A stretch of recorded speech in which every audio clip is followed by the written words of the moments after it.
All right, and we're back on the Andre Duke Show. I got Richie joining me tonight. Tons of college hoops on right now as we go through it. The big game that I have on TV1 is Memphis taking it on the chin in the first half against South Florida right now. They're down 26-40. But if this is your first time to the podcast, do us the biggest favor, hit that like and subscribe button. And also going to have some sponsor news coming soon and some other things coming down the pipe. But Richie, how are we doing, my friend? We're doing good, Duke. It's Friday Eve. I am looking forward to the weekend after kind of a short week for me, but it feels like a long week. Yeah, I get you on that. We got some stuff percolating. If I can get that pulled up. Well, there's an article in SI.com that if I can get it pulled up here for the people that Dan Wetzel and Reese Davis had a chat about this today. It was basically the synopsis of what they talked about on the College Game Day podcast was, should Ohio State, Michigan, and Penn State leave the Big Ten? Would it be more lucrative to sell their TV rights on their own away from that conference, because you're funding Purdue, you're funding Northwestern, you're funding a lot of the people at the bottom of the conference, to say the least. Ohio State's doing all the heavy lifting. Correct. All of it. Them, Michigan, and I mean, Penn State had a down year. They fired James Franklin. That is what it is up there at Happy Valley. Yeah.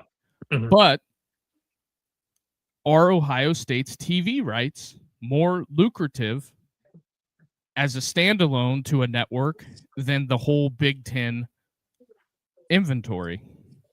I would, because they're one of the teams that draws the big numbers during college football season, Duke. So if Ohio State leads the Big Ten, that's going to be so detrimental to the Big Ten. I mean, so detrimental. Ohio State and Michigan would have to be on the same page to do it. They would, yeah. I mean, a lot of people can sit there and say that it's ludicrous, but at the end of the day, you have to look at it. Look at it for what it is. What is just the game itself worth? Because they're saying it's worth upwards to, could you imagine a day on ABC, you have Ohio State, Michigan at noon. You have, and this isn't even talking the night before, the rivalry weekend inventory would be unbelievable, because you could play the Egg Bowl at 3:30 on Black Friday. Then you would play Texas A&M at night. And then you get up at noon on Saturday, you play Ohio State, Michigan. Then you play Auburn, Alabama.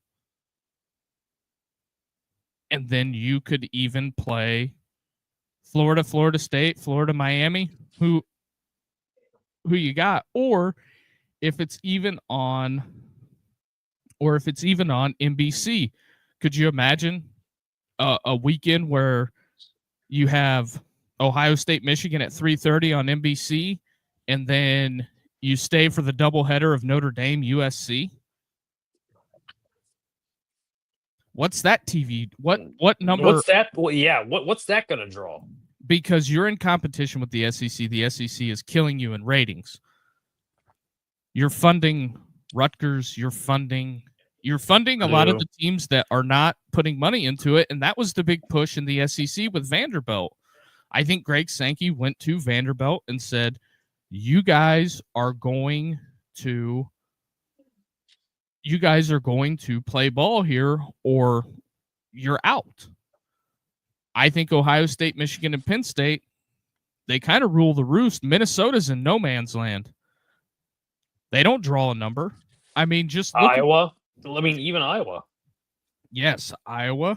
I mean, look at you could pick whatever Big Ten school you want, but you remove those teams. Indiana, I mean, they're kind of a straw that stirs the drink at the moment. They're the hot brand, but how long is Kirk Cignetti going to be there? Yeah.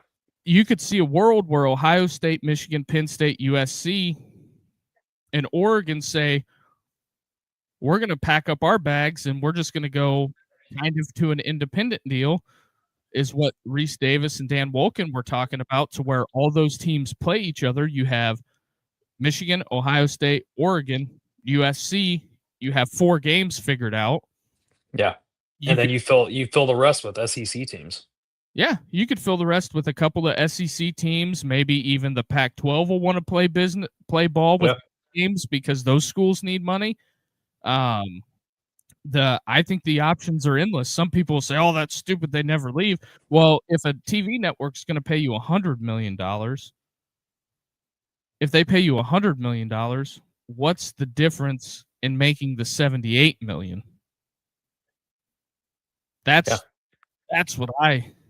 Yeah, I mean, it's a $22 million difference. It's there's your rev share. Yeah, that's hard to watch. I don't know, man. That's tempting. I mean, that's your rev share. That's rev share, and that's not even going to take into account of what the networks would even offer. Or Oregon, Ohio State, Michigan, Penn State, and USC, they just splinter off and form their own conference where they can get NBC money deal. Because USC's they've already tried to explore options on trying to sell the Notre Dame game, and the Big Ten had to come in and say, "Hey guys, you guys cannot do that at all." So I think for all the purposes that we have going here, I don't think that's out of the realm of possibility at all. And who's to say, Duke, you get those 5 teams, and what if Notre Dame decides to join the agreement? Yep. Ohio State, Michigan, Notre Dame. Think about that, dude. And you would have those games every year. Every year.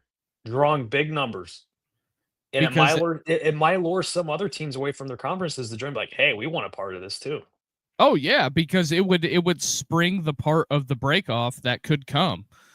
And I look at the break off and I think that it's only the serious football programs out there. What do we have?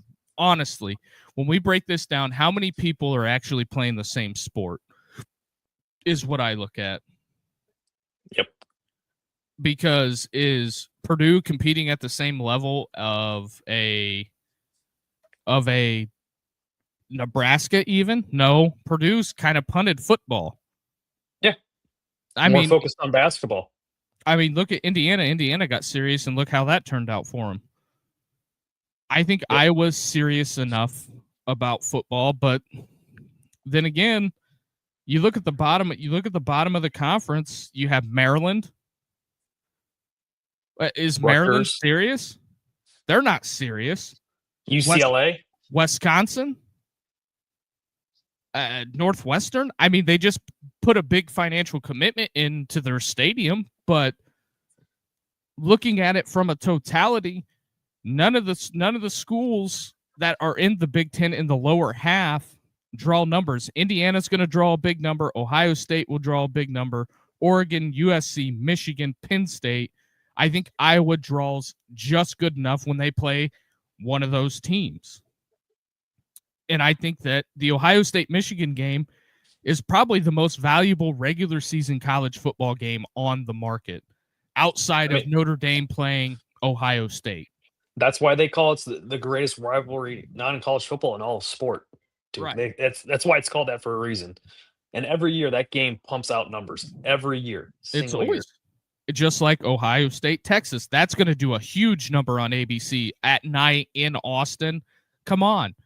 You don't think that these private equity firms aren't looking at this saying we could probably, if we could get a select number of schools to form their own conference? Yep. I don't think it's out of the realm of possibility. Or if you have 6 schools that go out on their own from the Big Ten and they come to the agreement that we'll play 3 every other year, or 2 and then 3 and then 2 and then 3. And I'm sure Greg Sankey and ESPN and all the partners down there will say, yeah, that sounds like a good idea. We can give you Arkansas. We can offer you up Mississippi State. We can offer you up Kentucky. I don't know why Ohio State and Kentucky don't play in football. Yeah. I mean, I don't either. And Cincinnati, since you have the interstate, it's an in-state rivalry. yeah, Cincinnati's Power 4 now. Yeah. I'm surprised Cincinnati's not joined the Big Ten yet. I don't think they can get in. I just don't think they. I think it would be a tough sell to the other institutions because they want to hide behind.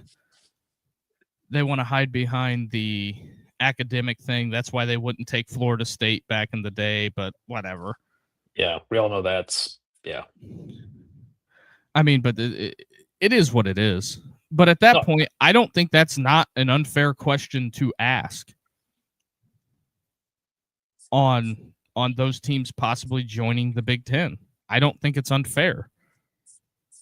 I think you could sell the Penn State wideout for buku dollars. You could sell Michigan, and the fans would be happy because you know why? They would have complete autonomy over the schedule. Yep. That's the big thing, because I don't think Ohio State likes playing all their big games at noon. 2030 is going to get interesting. If people think that conference realignment is set in stone and you think a couple of teams and they're going to divvy them up there, I've totally, completely changed my stance on this. 100% I've changed my stance. I wouldn't be shocked something changes in the next 4 years. I mean, if you would have told me in 2014 we would have had Texas and Oklahoma in the SEC, I would have said, come on, no way. They have too much power in the Big 12. Yep. But it changed. It changed, yeah. That's just like paying the players. It changed. And I think this goes to show one of the graphics that 1045 put out. It gave a list of all the Power 4 conferences playing non-Power 4 games. Georgia's at the top of the list. They're playing 18 it's non-con games versus Power 4 opponents in the next 10 years. Georgia has 18 scheduled. Alabama has 17 scheduled. Florida has 16, Missouri, South Carolina 12, Arkansas 9, LSU 8. I think it's going to be good. Scott chimes in and says, out of conference rivalry that would draw good numbers, Indiana versus Kentucky. Yeah, it would be a slaughter as of now. But whenever you flip that over to the Big Ten, Purdue leads the conference in power games scheduled against Power 4s. USC has 0. Indiana, Washington, Penn State, Iowa, Rutgers all have 2 in the next 10 years, which, I mean, that is probably them not setting their schedule way too far ahead because nobody knows. But Wisconsin has 8. I think you're moving to, and where this is really going to hurt some of the universities out there, it's gonna put a clamp on some of the group of 5 teams. And that's just like my guy Siski said the other day on his podcast, the offensive coordinator at the Birmingham Stallions. I don't know what parallel universe we live in where Alabama has 3 group of 5 teams and they're in 3 different conferences. In the state of Alabama, you have South Alabama and you have Troy in the Sun Belt. You have Jacksonville State in Conference USA. Like, that doesn't make any sense. Why are they not all in the same conference? Yeah. I mean, it makes sense kind of in Louisiana. ULM and Louisiana Lafayette are in the Sun Belt together. Yeah. Makes perfect sense. So I think that's something to keep an eye on. West Virginia leads the way in the Big 12. They have 10 non-con or 10 Power 4 non-cons scheduled in the next 10 years. That's one a year. On how that conference is changing. Clemson leading the way in the ACC, 16. Right behind them, Georgia Tech. Georgia Tech is getting serious. So I think that it's also going to put a ripple effect in the FCS as well.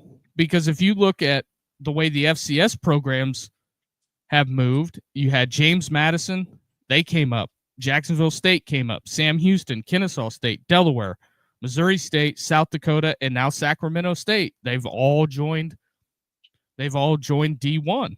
And that's for a reason, because the money is there. Yep. And these other conferences are going to have to pull from the FCS to fill out their conferences. I mean, some people may not like to hear that, but that's kind of what it is. It's yeah. That's pickings are getting slim here. Mm-hmm. In Sacramento State is paying what, the $10 million or $6 million up front to join. Yeah, I think that's what it was for like 6 years, Duke. So we said what we found the other night. Yeah. So it's very interesting. And other news today on the basketball front, they're saying they're pausing talks on the tournament. They're not pausing talks. They're doing it until the tournament's over, and then they're going to go have a weekend conference in probably Boca Raton, and then they're all going to come out of the meeting room, the powers that be that control the basketball thing, and say, hey, everybody, we're going to 76. I guarantee you that's what's happening. That's what's going to happen. That's why I can't get into March Madness. They've got it. They keep moving the goalposts for the tournament. Everybody's getting in now. It's not that I disagree with everybody that's getting in. It's the thing of it is that they have to create a new inventory of games to get more money. Here's my thing. For the people that want to complain about the money side of it, don't make everything about money. And then when it comes to making business decisions about the postseason based upon money. Because what has it been all offseason? Talking about recruiting, the portal, rev share. That's all we've been talking about. And then it's not all about money. And then I see people, everybody that, has a podcast bitching about Trinidad Chambliss. Well, at the end of the day, here's what I have. My message for those folks are, if Division II, Division III, and Division I all had the same eligibility rules, you wouldn't be in this predicament. And then that's also what happens when you turn the court cases over to state court. Where did those judges go to college? Yep. What do you think the outcome's going to be? Just like the Joey Aguilar thing. And also a fun fact, judges in Mississippi are elected. They're not appointed.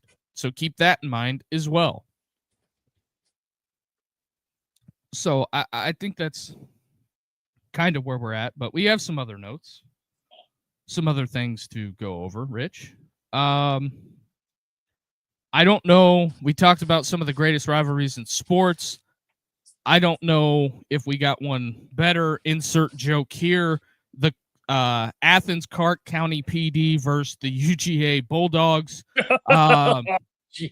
SEC Unfiltered put this out. Dogs 247. 2 Georgia players arrested on reckless driving. I don't know.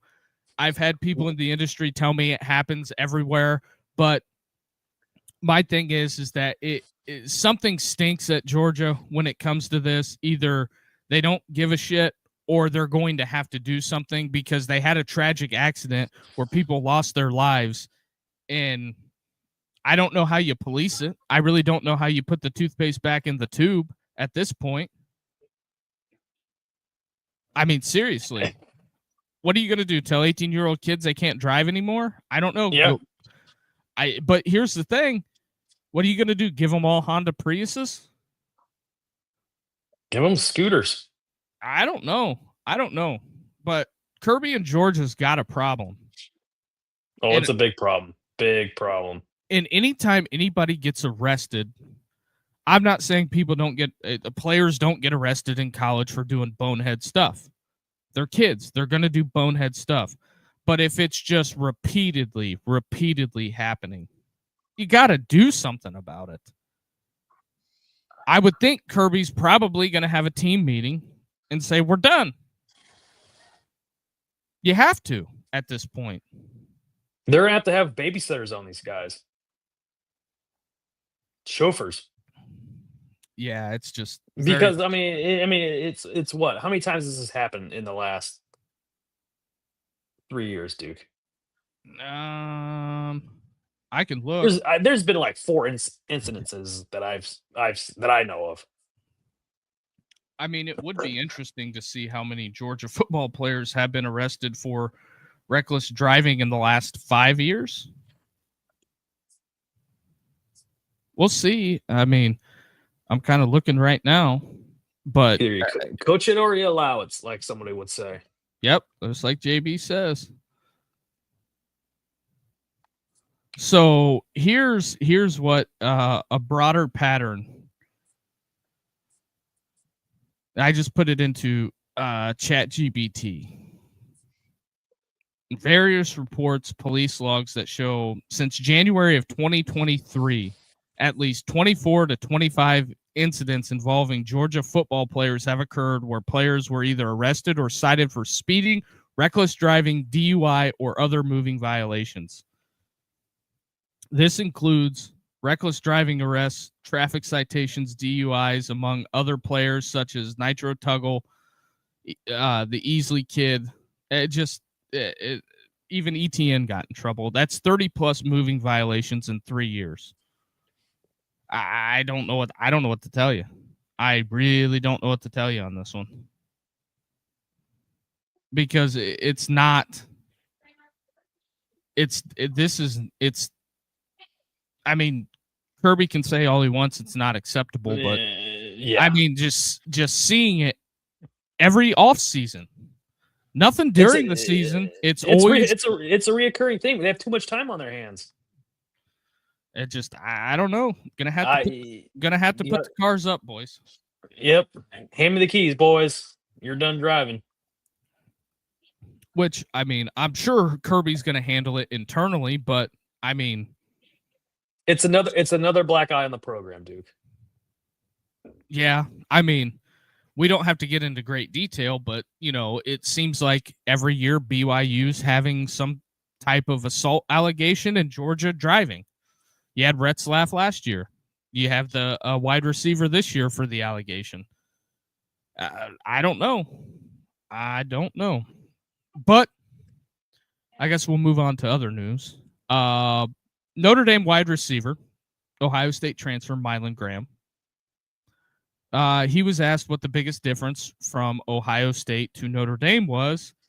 He said, not too different.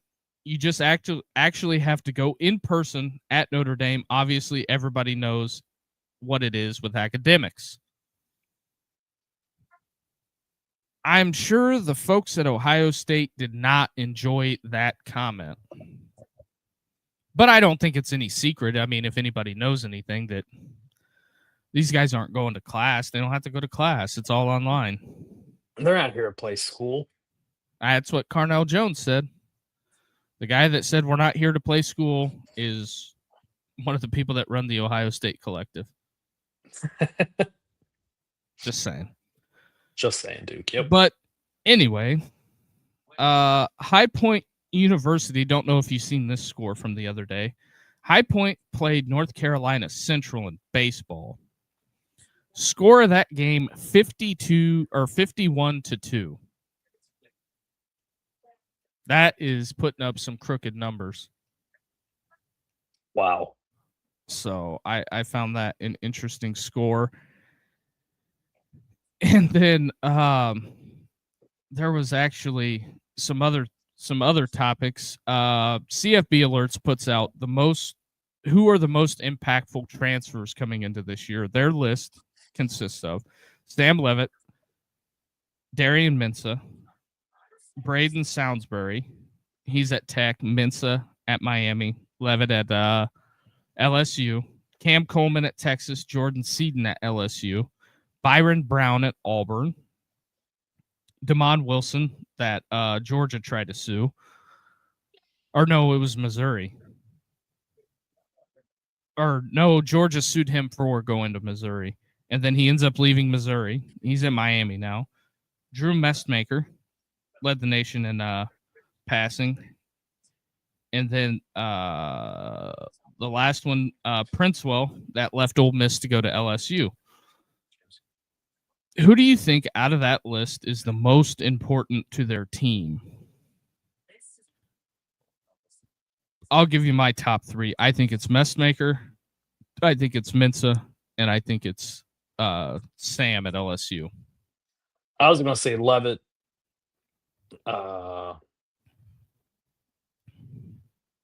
Princewell. Yeah, Princewell should have a pretty big impact at Mensah. LSU. And Mensah. Yeah. So I guess since we've brought Mensah up on the Miami front of this, put a couple shorts out about Miami. Are we approaching the point to where if Mario doesn't get back to the playoffs, does it get weird there? The seat might get a little bit hot, Duke. But I mean, if you're Miami, you can't really move off of that. He just took you to the national championship. Anymore, Duke. Look what they did to Penn. Look what they did to Franklin this year. One game away, one play away from getting to the Natty last year. Franklin is a unique case study for this. And they chuck his ass to the side. I think that they were going to chuck him to the side last year, but he went on a run. So I think that's something to be said there. I think paying attention to the stuff that goes on very, very close down in South Beach, because I think the fans are restless at Miami. That's no secret. Yeah. So there's kind of that. But also, Rivals put out a graphic. The most 5-star signees since 2023 to 2026. Alabama leads the way. Then it's Georgia, Texas, Oregon, LSU, Ohio State, Tennessee, USC, and Miami. Do all of the schools on this list since the 12-team playoff have made it except LSU? Is that a bigger indictment on Brian Kelly? His tenure at LSU? It wasn't. They never sniffed the playoffs, Duke. I mean, he took him to the SEC championship his first year. Yeah, but we all know, you got to be competing for the Natty, and he never delivered. That is true. I think that it's interesting, and then also some very interesting numbers coming out of Arkansas. Their operating expenses for the football program, $57 million. And their revenue brought in, they almost made $30 million at Arkansas in football, and they won 2 games. What kind of money machine could that turn into if Ryan Silverfield would get that thing on track? It'd be ridiculous. Could be a sleeping giant. Could be. And one other thing that I wanted to go over with you on this front, I got Penn State's schedule pulled up. I don't think it's that bad, Penn State's schedule, because they start with Marshall, Temple, Buffalo. Those are probably wins. Then conference play kicks off. Wisconsin at Northwestern. They have USC coming to town. And then they have to go on the road to Michigan. In a world that we're looking at this, they could be 5-2 right before their bye on the 24th. Right. Is Matt Campbell going to push really? Could Penn State, is it feasible that Penn State could make the playoffs year one? I was just about to say, I could see them going in at 10-2, Duke. They have a favorable schedule. Very favorable schedule. I mean, Purdue on Halloween, they go to Washington to play the Huskies. That's going to be a tough trip. That's going to be a tough game. That will be a tough game in Washington because that is a tough one of the tough places to play. Minnesota, Rutgers, and Maryland. I I say mean, if you can go on that 5-game winning streak, they'll be punching their ticket to Indianapolis. If depending on whatever else plays out. a lot of it depends upon what USC looks like. You're right. Because, if Lincoln Riley goes on the road, SC hasn't played well on the road in big games in the Big Ten. So I think that's something to be said. I think we got him back now. But I think there's something to be said there. And then you got to go on the road to Michigan, which has kind of been a Penn State boogeyman. 2 new coaches. I'm not sleeping on that team up north this year. I think Willingham, he's going to put together a good team. Because I think he's finally got resources. Yep. I think that was the big thing at Utah that always held him back, was not being able to have the NIL resources. Mm-hmm. So I think Penn State is somebody that we got to watch this year. And this story will not go away. I don't know how much it is for you, but the General Assembly in Indiana is serious about bringing the Bears here. They're serious about it. I know. Because the thing that came out today, they're going to move them 20 miles away to Hammond, and the Bears would commit to $2 billion, and then Indiana would throw up $3 billion in stadium revenue to have another NFL team. The Bears, they want a new stadium, Duke. Yes. One of the founding franchises bouncing. Yes. To me, I never would have thought in a million years I would see one of the founding franchises relocating.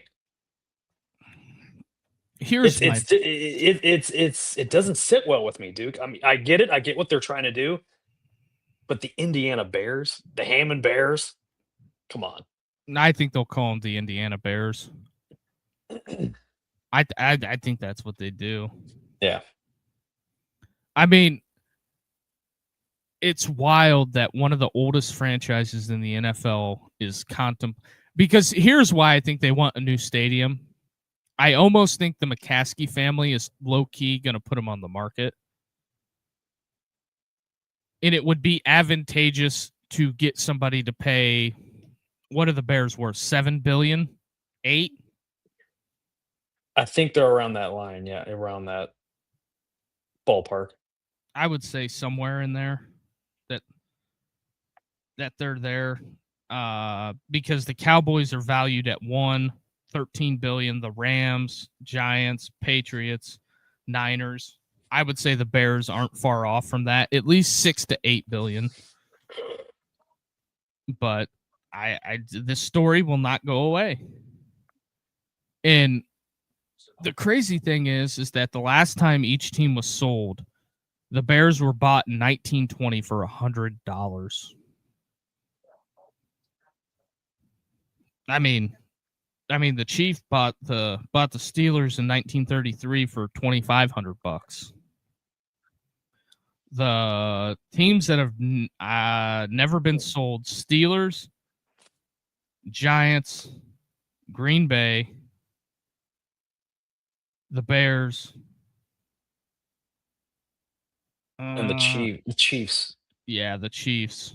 Who start out as the Dallas? They start out as the Dallas Texans, and then Lamar Hunt moved them to Kansas City. Yeah, and the Tennessee. Yeah, Adams family. Yep. But yeah, that's wild. That is a wild statistic there. But I guess. Well, I got you here. We'll go over on the top 4 on the hot seat, and I don't know. Sometimes the last couple of years, whenever I put out the hot seat list, I am. They've all hit the gauntlet. There you go. Shane Beamer, South Carolina. Agree or disagree? Agreed. Because if it looks like it did last year, I think that the South Carolina hits the reset button. I think Beamer is on there. Luke Fickell, Wisconsin. 3-9, 4-8, 6-6. I think he saves it. I think Beamer's got to win 7 or 8 games. Yeah, even though they extended his contract, I mean it's a make or break year for Fick. I couldn't imagine if they're just as bad as they were last year. If they're going to, if he's got to turn it around, he really does. I think 6-6 is a huge improvement. Oh yeah, I think 4-8. Hell yeah, it's a big improvement. Mike Locksley. But I think that one's complicated because I don't think Maryland is putting resources into their program. No, they're more of they're more of a basketball school though, Duke. And I think that they're hoarding their money. That's just my opinion. The Under Armour founder went there. How are they not? Yeah. How are they not? How are they not pulling people? How are they not getting recruits? Is what they are what Oregon is. Mm-hmm. I mean, I get it. Under Armour stock kind of fell off a cliff, but when it comes to the NIL thing, you could definitely do a couple shell corporations and create NIL deals. I just don't. I don't see it, but I think Maryland would kind of be dumb to move off of Locksley because I think that's a job that would be really hard to get somebody to replace it. But there's also a guy at Virginia Tech that was the offensive coordinator there at one time. Excuse me. Under Randy Edsel. Mr. Big Game James. The DMV's got a lot of players. That whole East Coast pocket. That area is good. They've produced a lot of talent. Yeah, a lot of guys in the NFL. So yeah. I think Locksley, I think he started behind the 8 ball because I think Maryland, as Wisconsin, were not serious about NIL and didn't think it was a big deal until it became a big deal, and they're behind. So I think that there's something to be said there, but I'm rooting for Locksley. I just don't have I'm not optimistic on the Beamer side of things. I think Fickell has a shot to turn it around. When the preview magazines come out, we'll look at the schedules. Last guy on the list. But when I put this guy on the list, I don't know how they would get it done because they don't have the money to do it. And that is Mike Norvell at Florida State. He has a huge buyout. Yeah. What do you think? He's going back to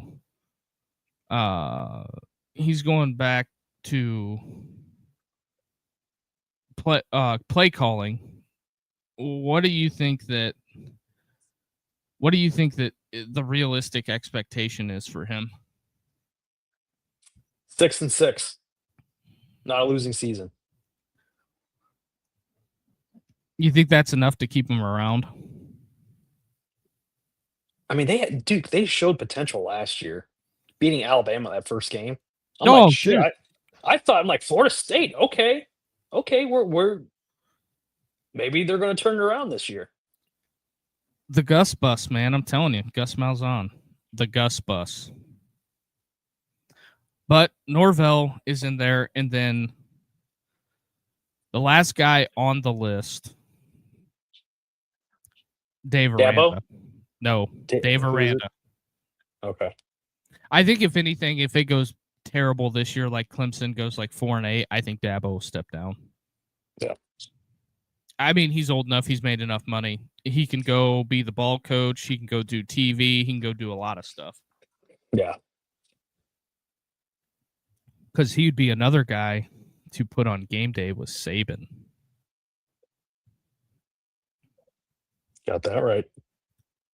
Then you would have two coaches. You would have Herbie, Reese Davis, and McAfee. Pat. Yep. So there's kind of that. And then also CFB home took a shot at Texas A&M's Aggie Fact Thursday a few weeks ago. I'll just read you the caption. Mike Ditka was born in 1939. He was a first-round pick from Pitt, won a Super Bowl as a player and as a coach, and is in the Football Hall of Fame. Mike Ditka is now 86 years old and was a newborn baby when Texas A&M won their last national championship in 1939. That is a big shot. I'm just saying. Yeah. That's kind of a big one. Also, other news on the college baseball front, Morehead State beats number 18 Kentucky the other night. Didn't know if that caught your eye. No, it did not. No. Yeah, I just found that interesting. I think going back to the Dave Aranda thing, it's just very, very interesting, to say the least. I can't fathom. I don't know who they would get to take the Baylor job. So, I mean, they would probably get somebody from like the MAC. Yeah, somebody on the cheap. But those are my top 5 on the hot seat. Dave Aranda, Mike Norvell, Mike Loxley, Shane Beamer, and Luke Fickell. Also, since we were talking about franchises, Fox came out with their top-rated franchises across all sports. The Golden State Warriors, number 1, $11 billion is what they got them rated as. Lakers 2, Knicks 3, Clippers 4, Celtics 5.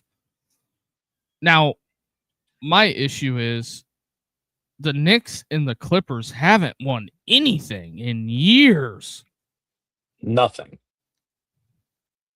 So I find that New York just got, they just became sort of relevant last year when they beat the Cavs. Yeah, and then the Pacers beat the Cavs. Pacers beat the Cavs. They beat. I think it might have been the year before. I can't remember. What was it? They beat Boston last year in the playoffs. That's what it was. Because I think in like game 4 or 5, Tatum tore his Achilles. That's yeah. So yeah, there's kind of that, and then the Grit put out some attendance numbers or percentages. But speaking of that, I thought it was very interesting. Matt McChesney and Bailey Price had Sean Keeler on, a Colorado beat writer.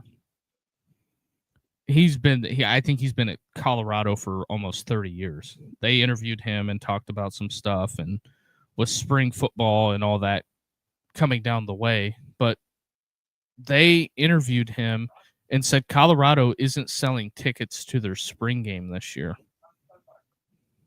Yeah. What's that meaning? That's what I'm saying. What does that mean? Why wouldn't you sell tickets? You sold tickets all the previous years. Very, very bizarre, to say the least. Closed practice spring game, huh? Well, they're going to let people attend. They're just not selling tickets, so they don't have to report what the ticket sales are.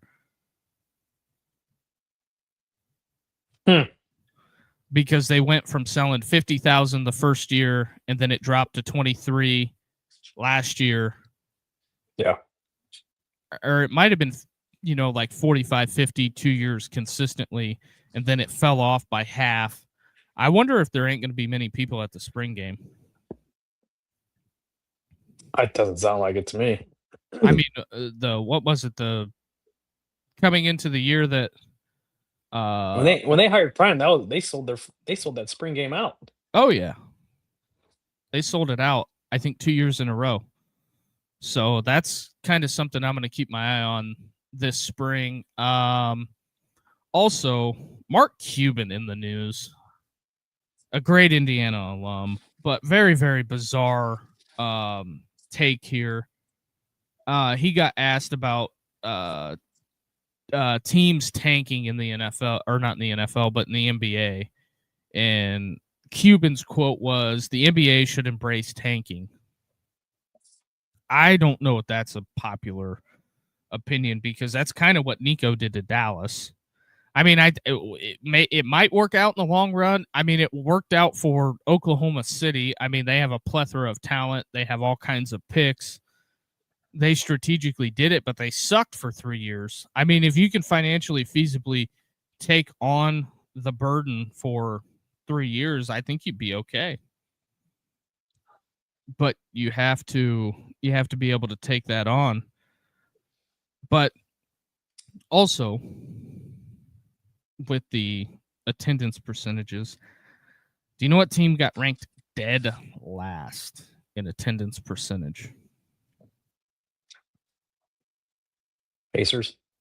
No, not for the NBA, but for college football. Sorry, I switched topics on you. Oh, you switched topics on me. Yeah. LSU. No. Really? LSU was actually high. The bottom of the barrel were the Akron Zips. Well, I was going MAC. I was like, well, it's either my alma mater. Nope. Kent State's 128th at 39%. Okay. All right. We're not last. The lowest ranking Power 4 team on this graphic is UCLA at 41.6%. They have no investment there. I hope it works out for Bob Chesney. If he wins, maybe they'll put money into the program. But notable schools on this list, you have Cal and Stanford right next to each other at 55 and 56%, 112th. You mean to tell me the attendance percentages are better at Missouri State than they are at Cal and Stanford? Yikes. Oof. No wonder Mendoza wanted to get the hell out of there. But the top schools on this list are Oregon, Appalachian State, Kennesaw State, SMU, Ole Miss. They're well over 100%. Ohio State, I mean, it's a couple percentage points that separate the top 10.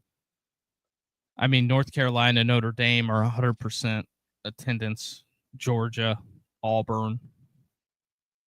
Just very, very interesting sides of the coin there. So, and then also the field of 68. I thought you would think this is interesting.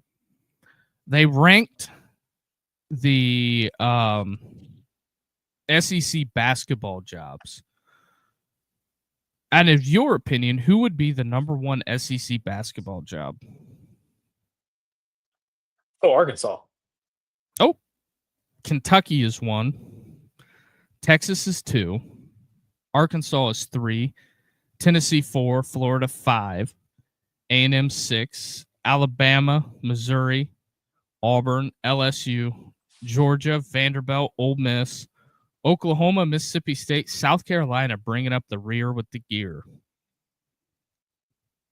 I'm not shocked Kentucky would be 1. I'm a little shocked Texas is that high, but yeah, I think that's kind of their expectation with everything that has to do with Texas athletics. I think their expectation is through the roof by leaps and bounds, in my opinion. Oklahoma's Joker there at Oklahoma has had a rough go at it the last couple of months. Just some very interesting things. And last thing before we get out of here, somebody put a graphic out of the 20 greatest players in the SEC. Not in any particular order, but I can go over some of the list. Cam Newton, Peyton Manning, Tim Tebow, Bo Jackson, Herschel Walker. Agree to those. Agree to those completely. Darren McFadden, Derek Thomas, Ooh. Reggie White, Archie Manning, Johnny Manziel.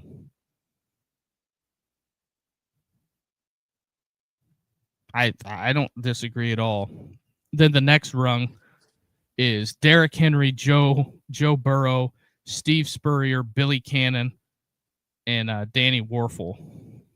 I think Danny Werfel, man, I ever haven't heard heard that name in a while. Yeah, and then the next tier is Champ Bailey, Julio Jones, Jadeveon Clowney, Patrick Willis, Tyrann Mathieu. What's crazy about that graphic is there's no Patrick Peterson on there. There's no Julie, or well, I guess Julio Jones is on there. No Justin Jefferson.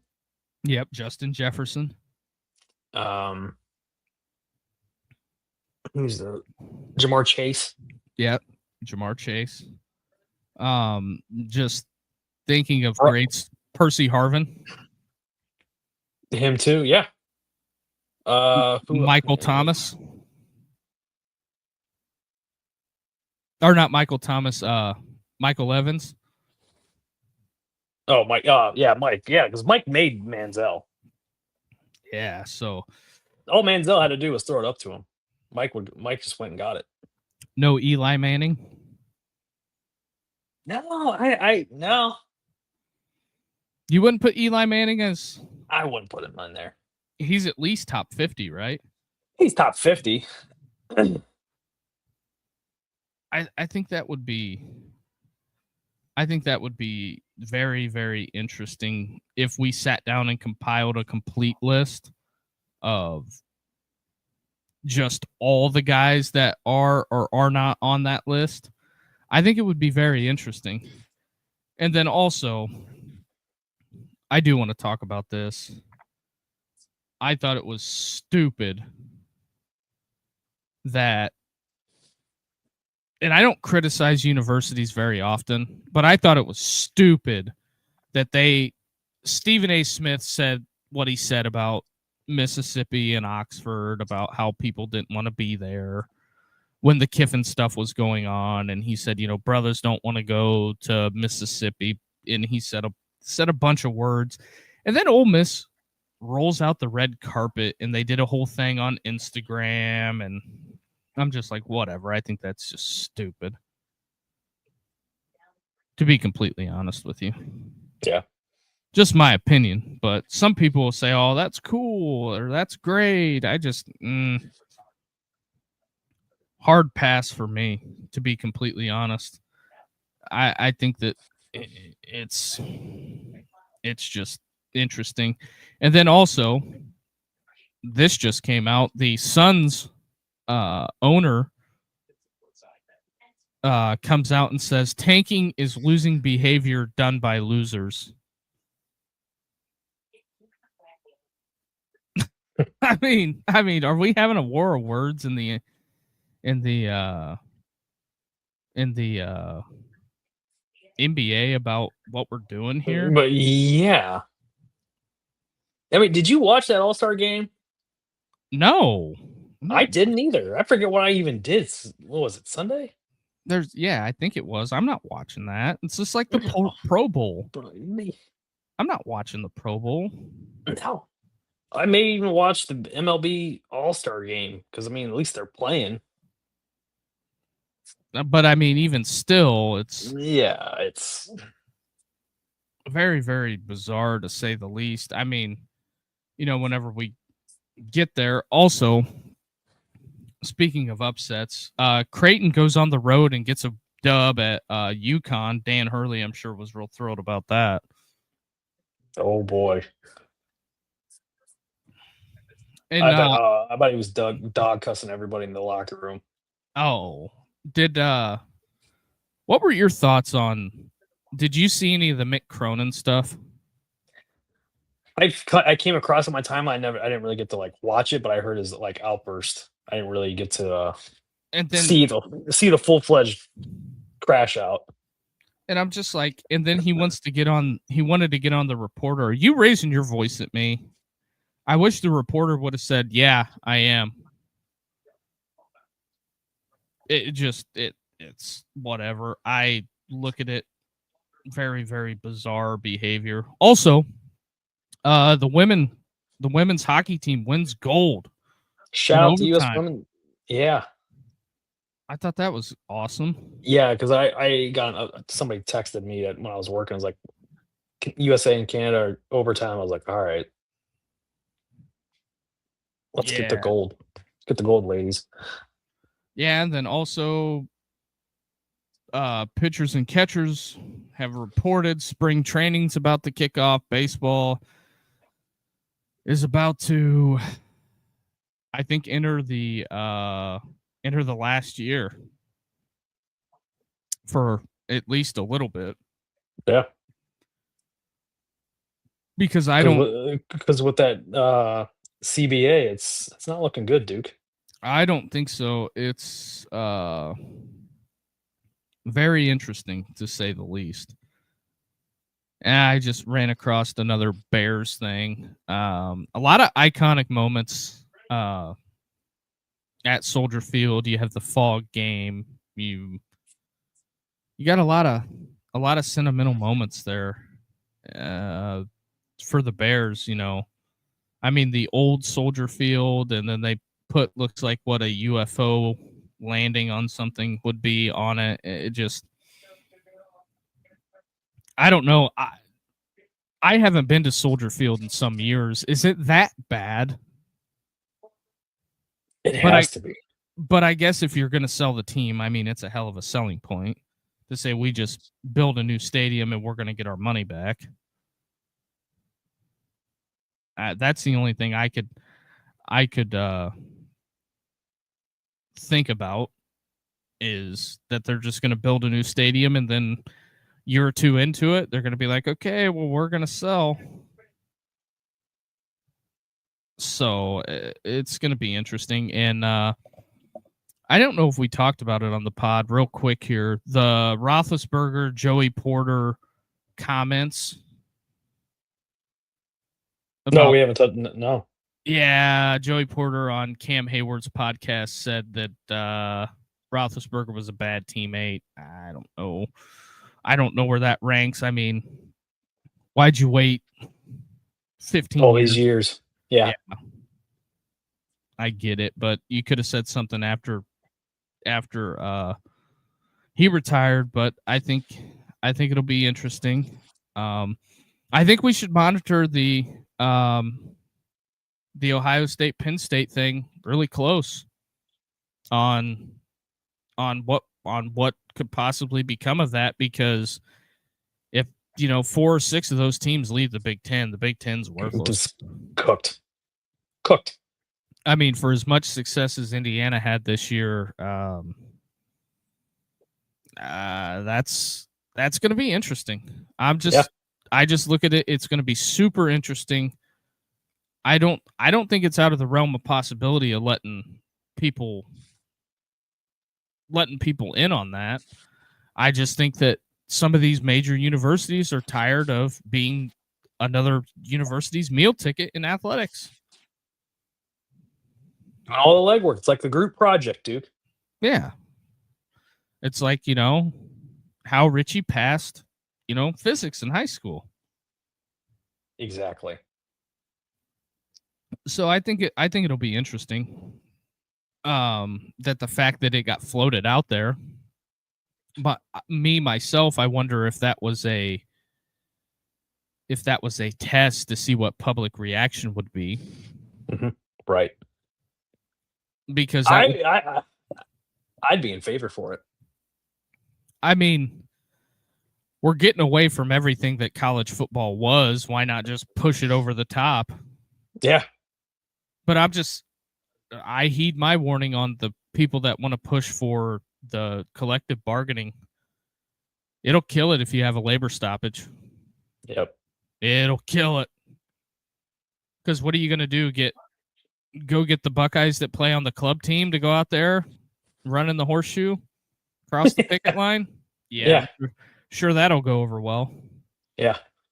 So I guess we'll keep monitoring the situation and see if this thing grows legs or not. But I don't think I don't think something like that gets floated on a major podcast. I don't think something like that gets floated out there without some type of movement, some type of whispers, some type of whispers, because they could be using it as a demo run to see what the public reaction is. So I guess we'll see. Rich, you got anything else? I got nothing else. You got anything else, Duke?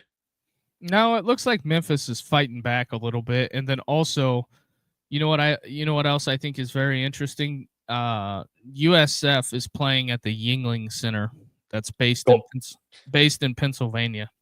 Go Bulls!